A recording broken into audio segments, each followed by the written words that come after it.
Bismillahirrahmanirrahim. My name is Muhammad Namaz. I am student of class 10. Today my presentation topic is DNA. DNA. Full form of DNA is deoxyribonucleic acid. इसे deoxyribo इसलिए कहा जाता है क्योंकि इसके ribose sugar में carbon number 2 पर OH के बजाय सिर्फ H होता है और ऑक्सीजन उससे रिमूव होता है। ये वाटसन और क्रिक ने डिस्कवर किया था। डीएनए का डिफिनेशन हम करते हैं कि DNA is a polymer of smaller units called nucleotide. DNA एक पॉलीमर है। पॉलीमर हम किसे कहते हैं? पॉलीमर हम उसे कहते हैं जब स्मॉल यूनिट्स जमा होकर एक बहुत बड़ा यूनिट बनाते हैं तो इसे हम पॉलीमर कहते हैं। तो डीएनए एक पॉलीमर है जो स्मॉल यूनिट से बना है जिसे हम डीऑक्सीराइबोन्यूक्लियोटाइड्स कहते हैं। फॉर एग्जांपल ये स्मॉल ये एक जो दायर है ये एक डीऑक्सीराइबोन्यूक्लियोटाइड है। एक डीऑक्सीराइबोन्यूक्लियोटाइड दूसरा तीसरा इस तरह बहुत से डीऑक्सीराइबोन्यूक्लियोटाइड जमा होकर एक बड़ा सा पॉलीमर बनाते हैं जिसे हम डीएनए कहते हैं। अब डीएनए का स्ट्रक्चर कैसा है? डीएनए तीन चीजों से बना होता है। पेंटोज शुगर एक न्यूक्लियोटाइड डीएनए का, पेंटोज शुगर, फॉस्फेट ग्रुप और नाइट्रोजनस बेस।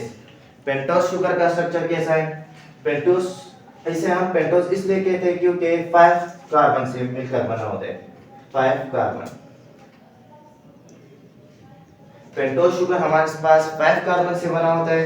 ये carbon number 1, number 2, number 3, 4 and 5। इसे हम डीऑक्सीराइबो इसलिए कहते हैं क्योंकि कार्बन नंबर 2 पर एक तरफ H होता है और दूसरी तरफ हमारे पास OH ग्रुप होता है। लेकिन डीएनए में हमारे पास कार्बन नंबर 2 पर जो OH ग्रुप है उससे ऑक्सीजन रिमूव हो जाता है और ये सिर्फ H रह जाते हैं, इसलिए हम इसे डीऑक्सीराइबोन्यूक्लिक एसिड कहते हैं।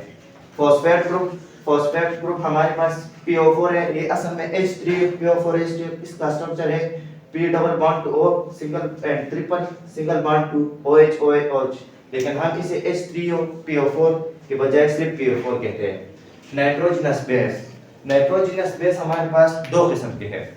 एक सिंगल रिंग होता है जिसे हम पायरिमिडीन भी कहते हैं और एक डबल रिंग होता है जिसे हम प्यूरिन भी कहते हैं। सिंगल रिंग नाइट्रोजनस बेस में एक सिंगल रिंग होता है और डबल रिंग में डबल रिंग, दो रिंग जमा होकर एक नाइट्रोजनस बेस बनाते हैं।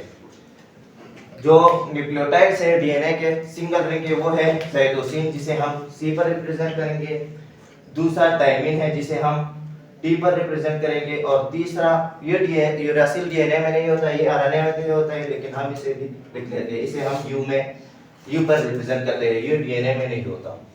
और डबल स्ट्रैंडेड रिंग जो नाइट्रोजनस बेस होते हैं डीएनए में वो एक एडेनिन है जिसे हम A पर रिप्रेजेंट करेंगे और दूसरा हमारे पास गुआनिन है जिसे हम G पर रिप्रेजेंट करेंगे। अब हम इस साइटोसिन, थायमिन, यूरासिल, एडेनिन और गुआनिन का स्ट्रक्चर ड्रा करेंगे और इनमें के दरमियान फर्क क्या है वो भी बताएंगे। सबसे पहले हम गुआनिन का स्ट्रक्चर बनाते हैं। ये भी डबल रिंग है और एडेनिन भी डबल रिंग है, लेकिन इनमें जो फर्क है वो ये है कि गुआनिन में जो है इसमें NH3 होता है, NH3 ग्रुप हमारे पास होता है, लेकिन एडेनिन में हमारे पास बिल्कुल गुआनिन की तरह होता है लेकिन इसमें हमारे पास NH3 ग्रुप नहीं होता। ये सिर्फ एक दूसरे से NH3 ग्रुप पर डिफर होते हैं। फिर साइटोसिन, थायमिन और यूरासिल हमारे पास सिंगल रिंग नाइट्रोजनस बेस है। साइटोसिन में हमारे पास यहाँ पर डबल बॉन्ड O के बजाय NH3 होता है, जबकि थायमिन और यूरासिल में यहाँ पर डबल बॉन्ड O होता है।